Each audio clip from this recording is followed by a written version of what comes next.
দেখো ভাই, কিছু কথা বলি।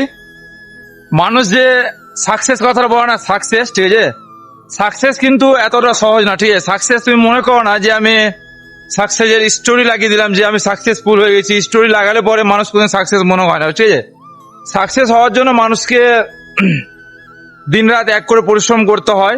আর পরিশ্রম করার পরে যে তুমি যে ফলটা পাবে, ঠিক আছে, সেই ফলটাই কিন্তু হয় সাকসেসের ফল। মানুষ যে মনে করে যে না আমি আজকে না পারলে দুদিন পরে সাকসেস হয়ে যাবো, ভাই সাকসেস হওয়াটা না চারটিখানি ব্যাপার না। ঠিক আছে, তুমি যে মনে করবে আমি দুদিনে সাকসেস হবো, সেটা ভেবে না কখনো।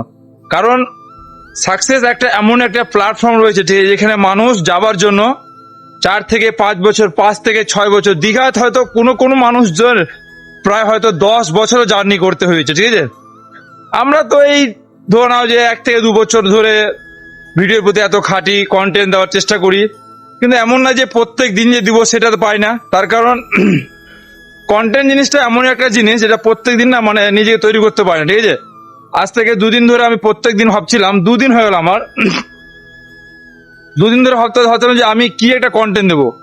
সত্যি মানে ব্লগিং করার যতটা ইজি মনে হচ্ছে সেটা কিন্তু ইজি না। আমার কাছে মনে হচ্ছে ছোট ছোট জিনিসগুলো অনেক ভারী।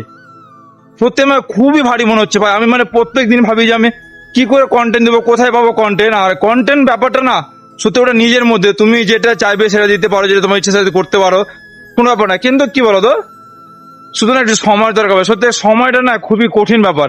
আর বাইরে এসে এই ভিডিও করে যে পোস্ট করাটা সেটা কিন্তু মানে চারটেখানি ব্যাপার না।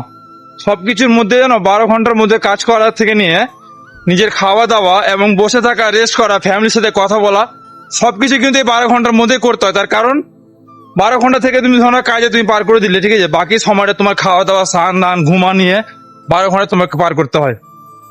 ঠিক আছে, তো এটুকুই বলবো, সাকসেসের পিছিয়ে দৌড়াও, সাকসেস হও। লাইফে সাকসেস হওয়াটা প্রত্যেকের ছেলে খুবই জরুরি।